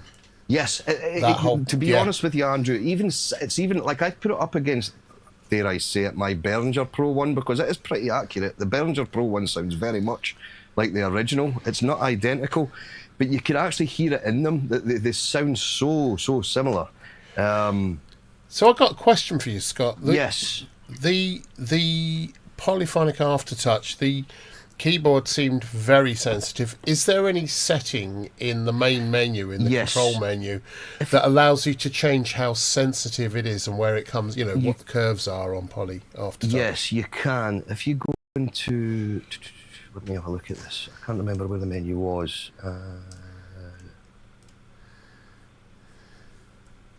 It's maybe, rather than per patch, it's maybe a global. Yeah, I would think it's a global thing, but yeah, don't worry too much about it, Yes, Scott. you've got aftertouch curve, soft. Ah, there we go. You've got hard 2, hard 1, medium, soft 1, soft 2. So you've got 5 various different settings in it for your aftertouch curves. But it's still quite light, and that's something I'll maybe just mention to them, is there something that they can do in firmware just to ease off a little bit, that you just give it a little bit more pressure before it actually engages. But with exception, because I'm quite a light player anyway, but I still get caught out with it sort of playing the poly aftertouch now and then. But I'm new to it. It's one of those. The thing only arrived last night at 7 o'clock or 6 o'clock or so. But yeah, it's for what you're paying for this thing and for the size of it, it's built like an absolute tank. It's metal top, plastic sides. This is plastic here. But when you take the pots off, it's all metal stems under the pots. Like the pots are solid, which even on my Prophet 6, they're a little bit wobbly. The whole thing just feels proper and sounds proper. I think the biggest testament of this is you got it at 7 o'clock. I know you're a really good sound designer, but you got it at 7 o'clock, and you're giving us demos. You're whizzing through this like you're familiar old friends with this, which I know you've got the Behringer and all that kind of thing. But it's just a really good topology on this. It's a great topology. Yeah, the sort of the user interface is just once you get ahead. I had to actually pull the manual to find out what these different colours were for, because I was a little bit sort of what's going on here. But when you actually read what they've done, it's quite clever. So it's like each button you can change colour and it'll tell you which one's doing which. It's very clever.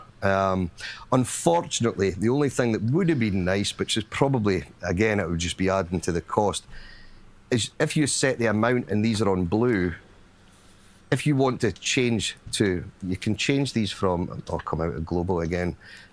So if they're on red and this was on red, say for instance, and then this one was on blue, and you wanted to have these on blue as well, to get both of these sending to that, you change them to purple. Okay. But you would like to think you could actually adjust the blue and the red amount per colour, if you know what I mean. But it's just a fixed amount.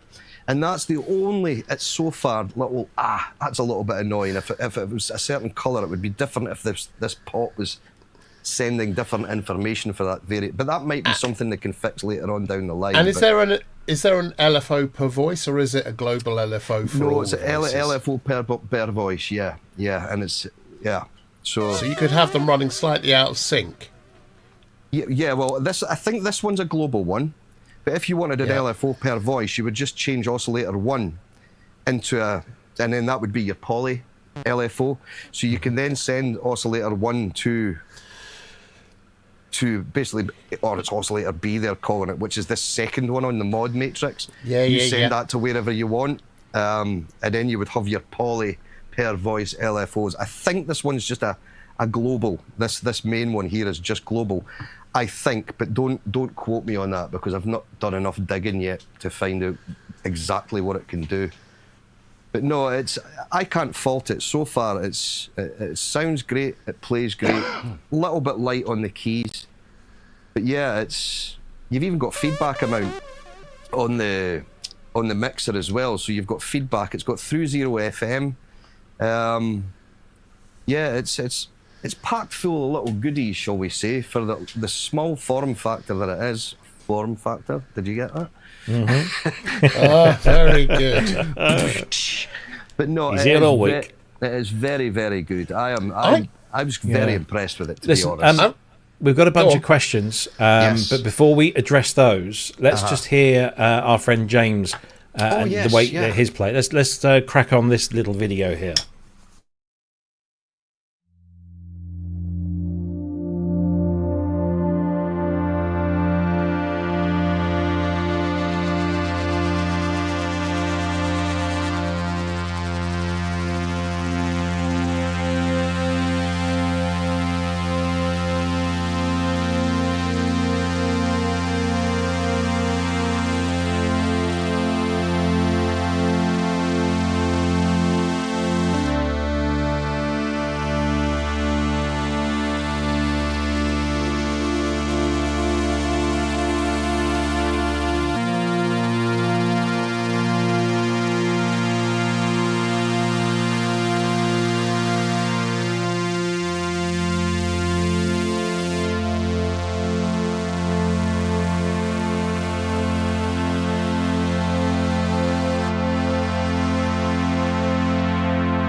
Quite a lovely thing, I think. It really is, yeah. It's impressive.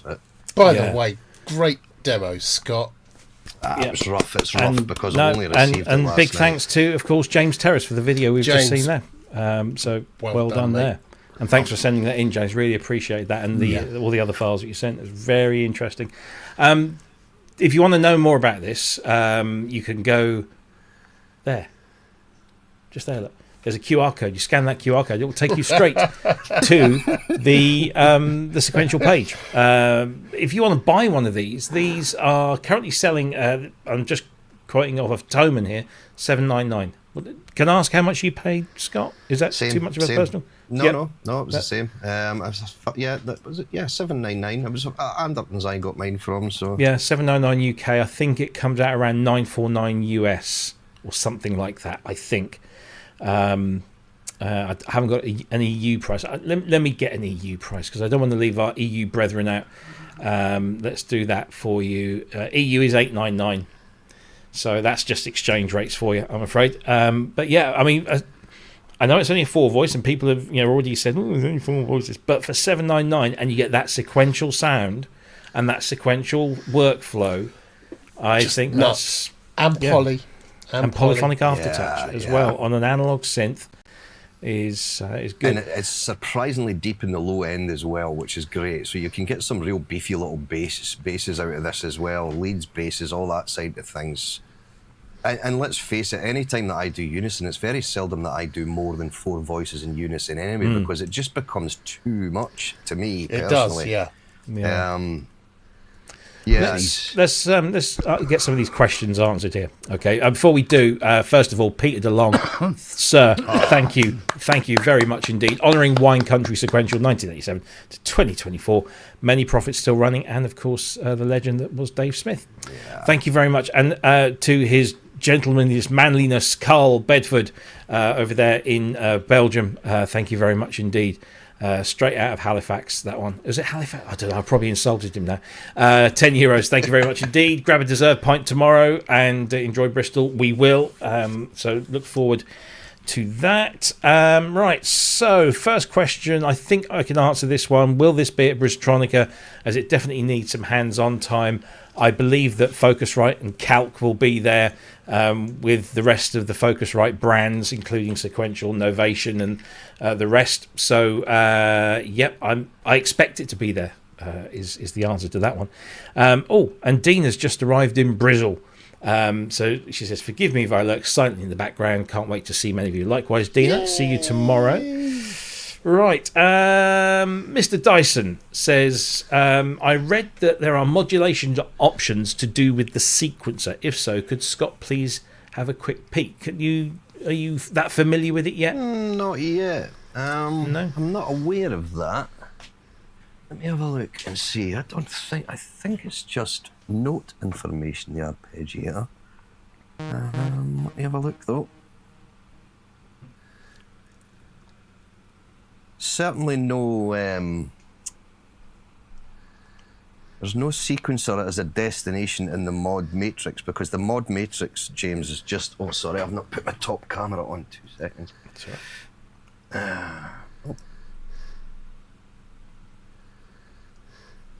Yeah, the mod matrix itself is theoretically just this area here, which you've got 3 fixed sources, which is LFO, oscillator B, and filter envelope, and then your destinations are here, which is frequency A, oscillator B, PWM A and B, cut off, amp, LFO frequency, and LFO amount. I am not aware so far, but again, don't quote me on that the arpeggiator or sequencer would record any modulation information, but I could be wrong. I haven't seen that anywhere. And going by Sequential's previous sort of sequencers that they've got. Well, it says here on the web page, let me just bring this up. I'm not sure. So it says here, polyphonic step sequencer with up to 64 steps and rests. Sequencer supports acid style glide per step. Sequencer can be used as a modulation source. Modulation source. Mm. Yeah, see, I need to do some digging. Well, with yeah, this look, then. you've only had Yeah, it 24 hours, so exactly, yeah. we'll cut you some That's slack, Sky. something Get I've your not shit looked at. together, Willie. There, honestly. I know, absolutely. Nick wants to know if you've compared. I think you did cover this. He said, "Have you compared this to a Pro 800 Stroke Pro 1 from Behringer, and does it really warrant the extra 500 quid? As this is flagging his radar." I would definitely say so. Yes, the Pro One, obvious. It sounds great, but it's one voice, and So the Pro 1 is 155 quid at the moment. So it's 4 of those, Yeah. plus you get the poly aftertouch, plus the unison, sequencer, plus you can save all of that. presets. So Yeah. it's four Pro 1s will cost you what, 620 quid. Yeah. So this is 799 with the polyphonic aftertouch and all the other bits. Plus, you've got more mods versus destinations and things like that than what you'll get in the Pro One as well. I would say so. The Pro 800, I have kept that one, and I've got it, but I've kept that one on the back burner because I hated the user interface with these little membrane buttons there was a little bit too much menu diving for my liking, but I do need to get to that. So I couldn't really comment on the Pro 800, but versus the Pro 1, it's got that feel and the work. It's like the same similar workflow, but the beauty is you can save it and it's 4 voices. You can change it to one voice if you want. I would definitely say yes. It's more than worth. Yeah, I think it's a good price. They've kind of got the price pretty much nailed. I think so. Yeah, definitely. Deadman Walking wants to know: does the bass drop when turning up the resonance?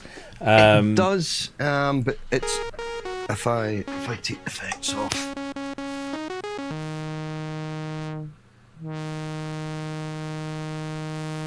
So I'll go down low. Are you hearing that okay? Yeah. Bass wise. Yeah. Oh. But it's not much. That's the resonance up full. Yeah, it's not drastic at all. All the way down. All the way up.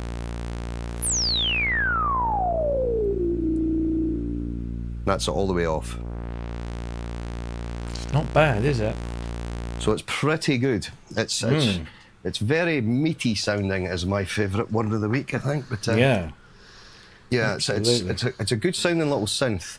Sounds like it's slightly compensated because an original Rev 2's filter, the resonance would be screaming when you bring it down. Thank you for the gifted membership there, Nick, as well. Well done. Thank you, mate. As well. I think you also probably alluded to this or touched on this about the vintage setting.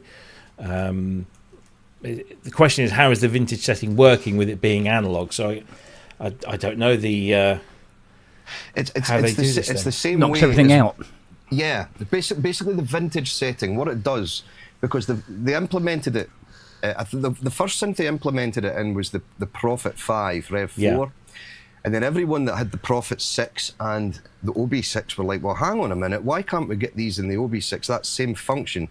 And fair play to Sequential, they basically took that system over, and you've now got the choice in the Prophet 6 and the OB6 that you either go for standard detune or you put it into vintage mode, and your detune knob then allows you to dial in how much vintage you want.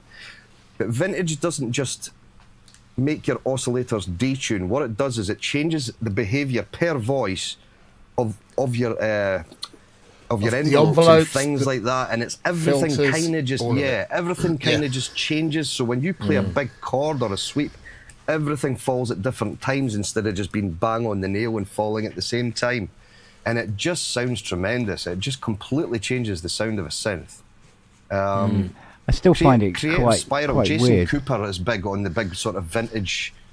He's very, very clued up. I don't know if you've ever come across him, Robbie, but Jason Cooper, like, he goes on the YouTube as Creative Spiral, and he's done a lot with these. He worked with Groove Synthesis and stuff, putting the sort of vintage modes into theirs. And he's very, very clued up with theirs. Yes, and it does work. It kind of just adds age to the synth, if you like. Yeah, that's what it's doing. It's clever. Weird. I still I don't get it. I don't get it.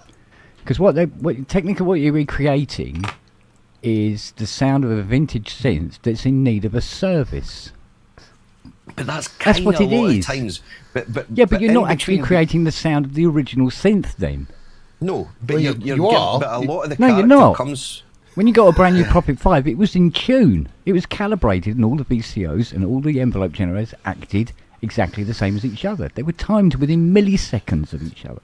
Kent, thing is, some people like playing, treated pianos. Like getting those slightly out of tune pianos, so you get that clangorous sound.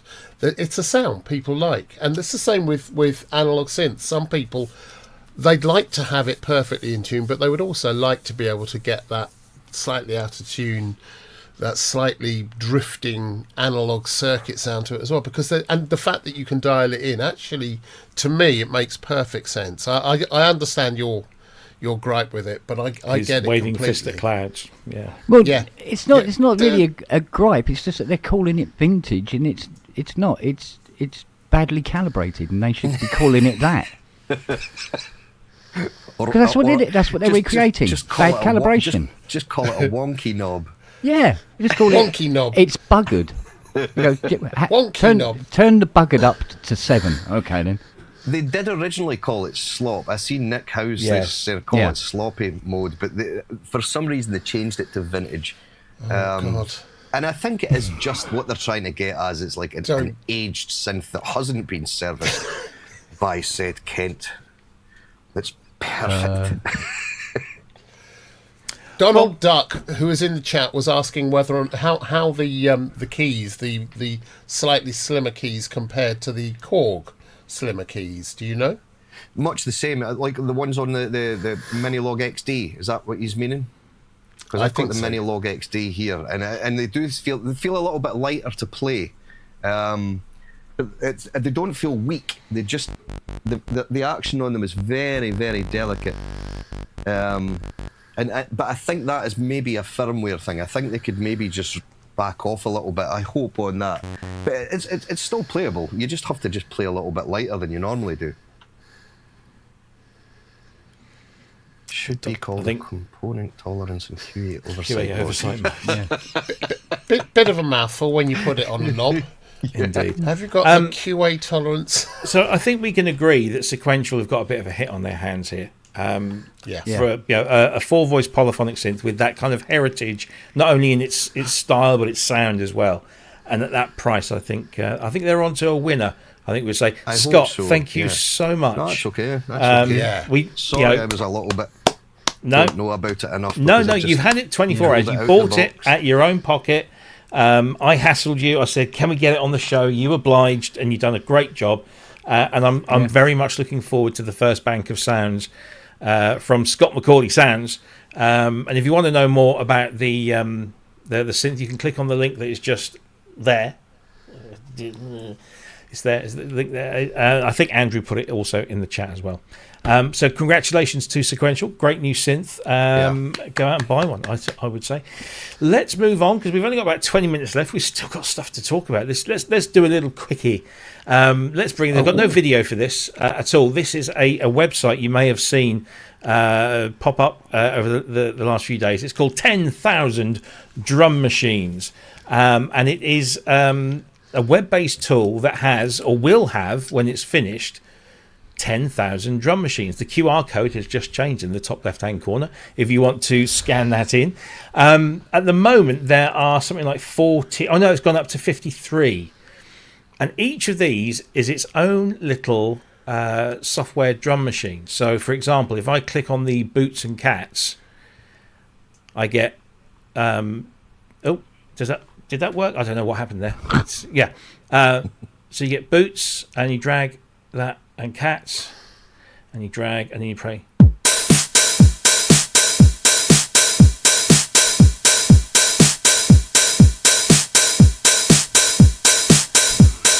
It's silly, but it's fun because it's got cats in it. Yeah, this is great. I love Go this. back. Let's have a look. The Postfix Drum Automaton. I don't know how this one works. These are basically people that are doing experimental programs that are web-based. So you can do all sorts of wonderful things with these things. And it's brilliant. Some of these are fantastic. Yeah. So this is so what have I got? A, D, G, and J play the drum sounds. Do that. Interesting little graphic thing. You even get graphics on the screen. With I that know, one. right? Yeah. The DVD bouncing logo drum machine. So I guess this triggers every time it hits the edge. Do you remember this? This is, but we can do that. Speed.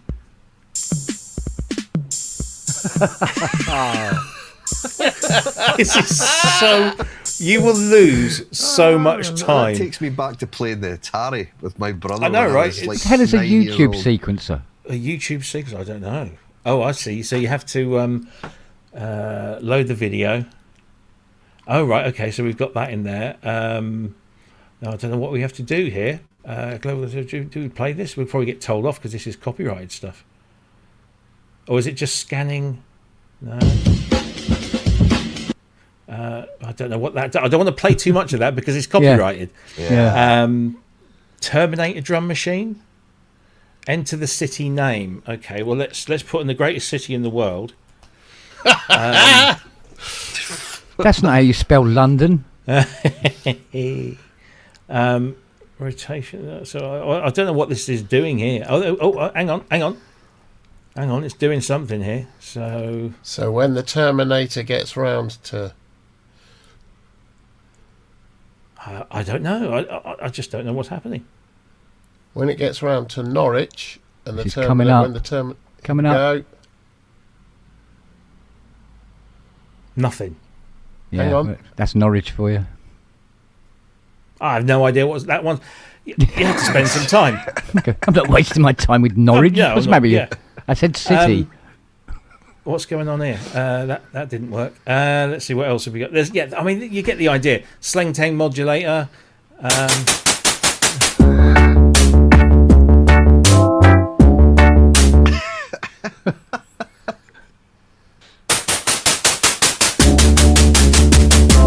Yeah, it's fun. That's what it is. It's brilliant fun, and it's completely free. And they're going to fill up all 10,000 slots. Oh my lord! All the slots are there, Good lord. and they'll be putting them in as we speak. I think this is just a lot of fun, and you will waste a huge amount of time. It's 10kdrummachines.com. That's all it is, 10kdrummachines.com. If you want to scan the QR code, it's in the top left-hand corner of your screen, or it is in the chat right about now. Any thoughts on this before we move on? This is good fun, though, isn't it? totally ridiculous. Absolutely love it. I'll be losing hours in there. Yeah, yeah. It's the sort of thing on the train you would just be headphones on the phone. I can see me in bed with the iPad still laying on my face where I've fallen asleep using it. Palindrome. So this plays backwards and forwards. This is great, and you can just put in your... It's clever stuff. Very basic but fun. And these are all programmed by different people that have submitted their stuff in. I think it's fantastic. It's a lot of fun. Great idea. Yeah, I can still remember the days when people used to buy software drum machines that did that. I know, right? I want to see, what's this Minesweeper drum machine? Hang on, oh, this is good. Hang on, here we go. Oh, right. Oh, I see. So it's like, okay, I can't. Oh no, I can't remember how you. Well, I don't know where the sounds are on this thing, but anyway, yeah. I must stop. I will play with this later. Yeah. Obviously not tonight, but anyway, that's the 10,000drummachines.com, 10kdrummachines.com website. Go and check that out. Right, sample library time. This one's for Kent. I know Kent's been sort of sat there nice and quiet. I want his opinion on this. So listen up, boy. And this is brand new from Native Instruments.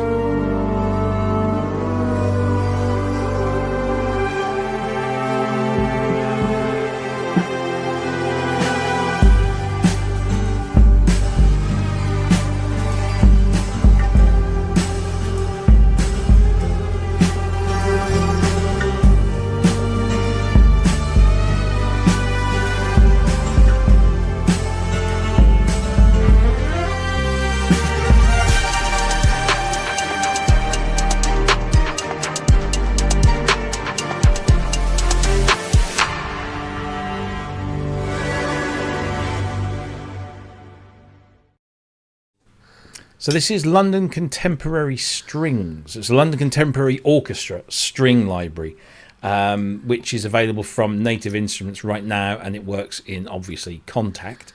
Let me just bring the screen up for us to talk about. There it is. Modern strings for artists and producers. It's just 89 quid.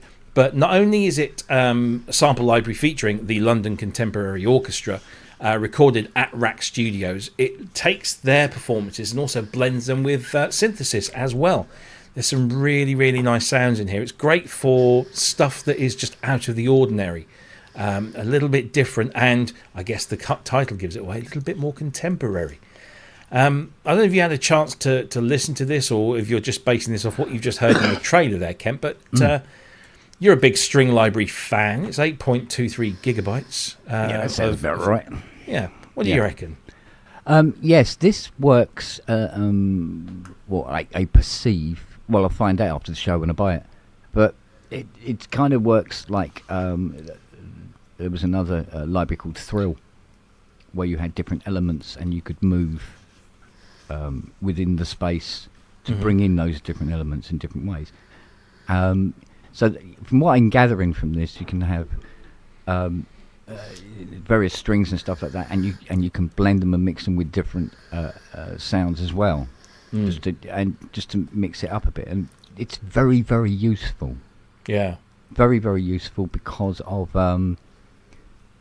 when I do it, I have to get like conventional strings and then go hunting around for the right kind of pads and center stuff, and then have to mix and blend it all into across several tracks. Whereas this is an all-in-one package to get on with it, you know. Yeah, so it allows you to layer up 4 different patches, and then add effects and spaces to give you a fuller sort of sound. And there's plenty of really decent presets in here, but I guess the fun is when you dive into it and start messing around. Any thoughts on this, Andrew? Yeah, can I be controversial? Go on. I recently got notification from Crow Hill that String Murmurations was being re-released with new articulations and God knows what else. I know some people here have a real problem with Crow Hill, but the sounds on that are astonishing. I also bought the latest Steinberg string library things, and I've got a couple of others. And I'm finding I'm mixing those with things like the Cherry Audio synths and this. I kind of have all of that covered. If I want to do those manipulations, I kind of do it. I end up doing it myself. I didn't hear anything in this that made me wildly excited and want to rush out and buy it, whereas the new version of Murmurations I was just blown away with. And there's an awful lot of string libraries out there. There's a lot of augmented strings as well from various different providers out there. So I'm just a bit, I'm sure this is very good. I'm just a bit puzzled what it's offering that nothing else is, unless I've missed something. No, it's a fair point. Scott, are you into your string libraries at all? I am. This side of things, maybe not so much. It sounds good, but I think there is better things out there. What do you think, Ken? It just doesn't sound very expressive, is what I thought. It just didn't sound very. This is one of these sort of things where I have to sit with them for a while and push it. There was some nice bending articulations and stuff in there which I like the sound of. But, but I mean, it depends on how much you can mix with it and how much you can use it in terms of. I think it's kind of more like it's like an add-on tool. It's a complementary tool. Yeah, but I mean, maybe more so for that than exactly. It's the same kind of thing that Hans would do, where he would have conventional strings, and then bring in various synth elements within that, and mix them all in, so to create a different sound or a different kind of atmosphere.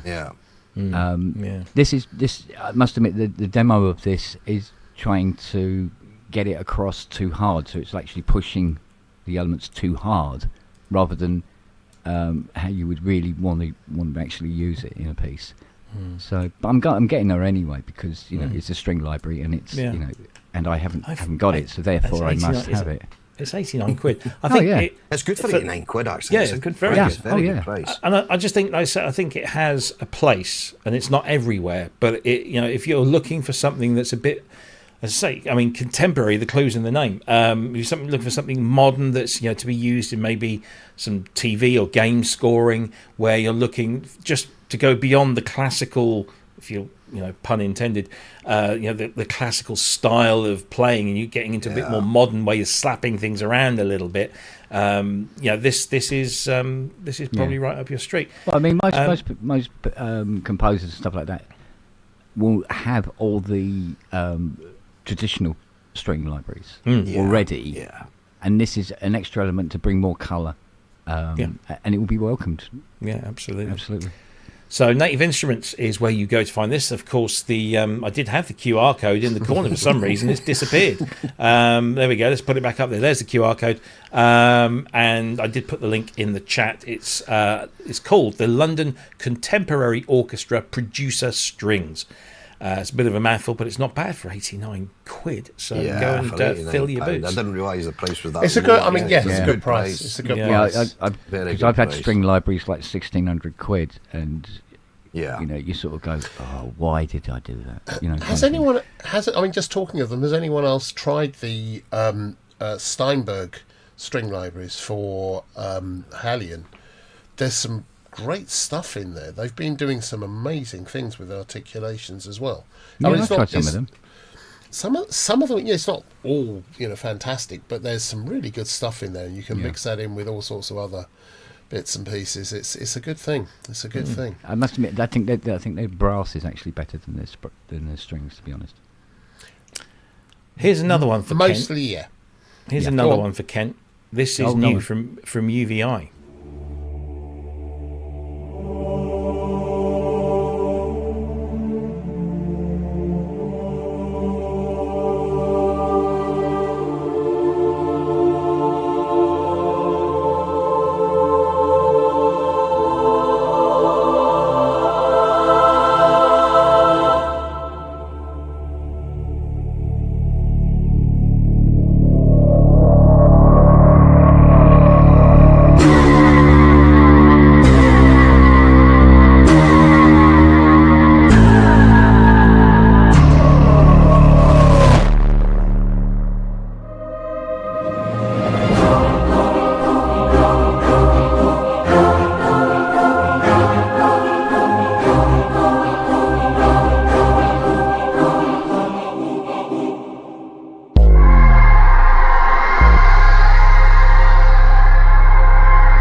I think we get the idea. You can carry on watching that video over on UVI's webpage, which of course you can go to because we've got those things, QR codes, and I will put the link in the chat. This is Augmented Choirs, which has just come out for UVI. It works in Falcon as well as the UVI workstation, and it's billed as classical choirs to hybrid textures, which I think you could hear a lot going on in there as well. It's not one of your most deeply detailed choir libraries, but I thought the sound of this was rather quite nice, if that's a phrase. Rather quite nice, rather nice, whatever. Anyway, producer's dream, that one, I think. Yeah, absolutely. I mean, it can be used all over the place, this one. And they've taken the sounds and they've obviously processed them a lot as well. This retails for, at the moment, a mere €99. The full price is $199. That's an intro price through October 12th. And of course, if you own the UVI Sonic Pass, it's already in your library. Go and download it and install it right now. So it's already there. But there's 500 unique sources from hundreds of vocalists, over 800 handcrafted presets using the 4-layer engine, and you can blend real choirs and hybrid and synthetic textures to get something rather unique. Kent, I'm going to come back to you first of all again because you are our resident choir library expert. Is this going to be joining your collection, or do you possess stuff that's way beyond this and this is just maybe not in. It will be joining my hard drive in about 4 minutes. Yeah, about 4 Good minutes. man. Good Yeah. No, there's a couple of particular sounds in there. I've gone, bring it on. I'll have some of Yeah, that. I think I'll be getting that this will as sit well. very nicely with things like Dominus and Voices of Passion and Ra Yeah. and all that lot. And they've got, I'll have, bring it on. Yeah, I'll have some of Yeah, that. it's Absolutely. a very, very nice sounding thing. Scotty, I like it. you like this? Yeah, it screams. Well, it'll cover a vast multitude of genres, but I can just hear it used loads in hip hop. Just it had that vibe about it. Yeah. Yeah. Like a library that can go from the very sort of conventional to holy Yes. crap kind of Yeah. neck of the woods as well in one Which package. they'll love. They'll love all that kind of Yeah, thing. yeah. But yeah, it's very impressive actually, and again another good introductory price with that one as well. It's good to see the Yeah. prices are being kept pretty realistic at the moment, which is good. Yeah, they always do good intro prices. To UVI. I don't think somebody asked if there was like a free trial version. I don't believe there is on this because it would be quite an extensive install, given that it's how much did I see? 20 gig compressed. Yeah. So it's a big one. Yeah. It's all good stuff. Andrew, thoughts on this? Yeah, I'm with Kent on this. There's enough in there that's different and kind of made my ears prick up to make me want to have this. I know there's some sort of fairly standard fare in there, but there's also a whole bunch of tape stuff in there. They've got some Gregorian chant, fractional bits of articulations and voicings and phonemes and things, which are really good. I'm probably going to do what Kent's done, which is buy it, download it, and see what happens. Yeah, absolutely. Yeah. Nice one, It's UVI. good price. Yeah, Good very price. good price. Very good price. Grab it now before October. How much have we spent on this show so far? Quite a bit. I tell you that sequential is seriously tempting, I have to say. Anyway, don't. what will seal the deal is if it's there tomorrow at Bristronica and I play it, that'll probably seal the deal. But It anyway, probably will, because the sound of it is incredible. It really Yeah. is. Coming home by Cool the bus stuff. because you've sold the car. I know. But, yeah, The good thing is the size of it. You can just throw that in your rucksack and head know. home, so it's great. I know, right? There we go, chaps. That's a full show. Blimey, we've managed to talk about some really good stuff. Scotty, thank you so much for That's putting that all right. up for us and sorting out the cameras and everything. That's really, really good. You've managed to also to organise us another guest sometime soon. We've got Yes. it arranged. Who are we going to have on? We are going to have Guido from GS Music, who created the E7 and the Bree 6 currently that's just been released, so not too long released. So yeah, he came back and confirmed today, so we'll get a date sorted out with that, just via yourself, Robbie, and he was just Absolutely. curious. I thought you said Greedo. Guido. Guido. You can ask him who shot first. Yeah. Yeah. No, Guido. Yeah, brilliant. I know Guido Which watches will be the show. great to have him on, because that E7 is Oh, it's remarkable. immense. Yeah, it's an immense thing. So brilliant. Looking forward to getting Guido Yeah, on. me too. Thank you for setting that up. That's okay. Much That's appreciated. okay, no problem. Hopefully, I'll do some schmoozing over the weekend. See if we can get a few more people lined up to come on. So be brilliant. good. Thank you for that. Got anything massive planned for the weekend at all up there in Scotland? Sorry, what was that? I was just reading the chat there. Sorry. Have you got anything massive planned for the weekend? No, I'll be working away on this form. Sorry. And that was one thing that threw me with this sim. Yeah. I misread it as the forum at first, and I thought that's going to confuse people when they do a search. But yeah, I'm just going to be working on that over the weekend, and hopefully back onto the Iridium as well now that it's Shona's working on Sunday, so it's a quiet one as far as we won't be going out and having a couple of beers this weekend. We'll just have a quiet couple of drinks in the house. And yeah, so Cool it's a stuff. quiet one for me. I just wish I was going down to this Bristonica, because I I'm know. so far away. Well, I One could, day. but I'm not sure. I'm still not feeling great. You so should get yourself along, Andrew, if you're close by. I don't want to. I really don't want to spread this lurgy. please don't. I really don't. Because I've got the Really week don't. off next week, so I don't want I don't want any of that. You don't want to end Yeah. up with a week off. No, a week off and a week off. Yeah, see what he did there. Clever boy, clever boy. Thank you, Andrew. If you're not coming to Bristronica, what would you be doing?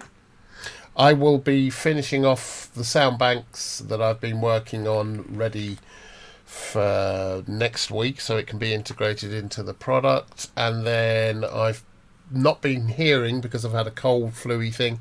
So I've got 2 hours of voice audio to edit, which has got to match something previously. So I've got to do that all over the weekend as well. So I've got the next 2 days tied up catching up with what I should have done this week.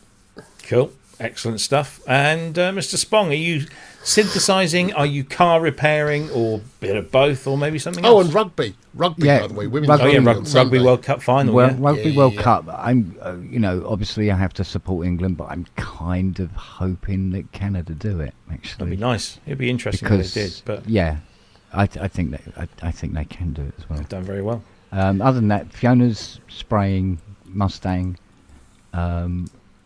There was something I'm supposed to do tomorrow. Oh, I'm supposed to do the chorus piano, aren't I? I've got to fix that. Oh yes. Yeah, so. Sort of like- See if one of the girls is stuck inside the piano as well. Yeah. I like how it's got a ceramic soap dish velcro to the front of the piano. Okay. Yeah, so the guy plays guitar as well, so he keeps his So it picks. picks in it. Plectrums. And I got a ceramic soap dish. Okay, Well, It works. Slip. Yeah. Why not? yeah, it works. Yeah. Indeed. Yeah. And well, I'll be in Bristol. I'll be there. I'll getting there sometime in the morning, hopefully, and setting up. And I will see anybody that cares to come and see us on stand 44. We're right at the top end with all the big boys this time. I couldn't believe it. They stuck us right up there. But we've got a corner plot, so hopefully we can spread out a little bit. So if you want to come and say hi to me or Pete. We'll be there. Well, there'll be stickers, there'll be synthesizers, and there'll also be the Osprey drum synthesizer with Paul Perry, who will be with us on the stand as well. Dina Perlman's going to be there with the Alan R. Perlman Foundation. Buy your raffle tickets to win that Art Pro Soloist, signed by Tony Banks. Yeah, lots of things going on there. So come and see us. We're there through Saturday and Sunday. Both days. Please come and say hi. And I need to also say thank you to Marky. £10 towards the beer fund. Have a great time at Bristronica. If only it did go to the beer fund. But it goes to the pay the bills fund. But maybe I can charge something to the card. I don't know. We'll sort something out. And to our good friend Kissing the Machine, he's just about to get you a flat white in the M4. This is very true. Enjoy. I've actually got like all my food and drink ready, so I don't have to stop, because we're on a bit of a schedule, a tight schedule tomorrow morning. So I don't want to be stopping anywhere. So I've got full tank of fuel and full little lunchbox ready to keep me going. But yeah, if you see a big car with loads of keyboards in the back, it'll probably be me coming down or bombing down the M4 at some point. Anyway, brake checking lorries. Brake checking lorries, yeah. And I think that is everything. Oh, it just remains for me to say I'll play us out with this trailer, and then hopefully this will work and it won't go all Pete Tong. But I will be playing the Waves in the Park trailer before we end it, just to remind you of all of that event next. It's coming up very soon, but the date's in the trailer, so watch it there. I hope you've enjoyed the show. I hope you've also enjoyed the wonderful QR codes that we've been throwing up on the screen. I don't know if you found those useful. If you did find them useful, please let us know. If you didn't, sorry. Maybe we'll just do it the old-fashioned way. But thanks also to Mr. Andrew Brooks in the chat, Yay! who has been moderating very ably over there. Thanks to everyone that's been watching. Thanks for all the donations. Thanks for the participation. And we will see you same time, same place next week. Hopefully we'll be able to talk about this thing from Roland. But until then, it remains for us to say goodbye. Have a great weekend. See you in Bristronica if we can. And yeah, take it easy. See you all soon. Bye-bye. Bye.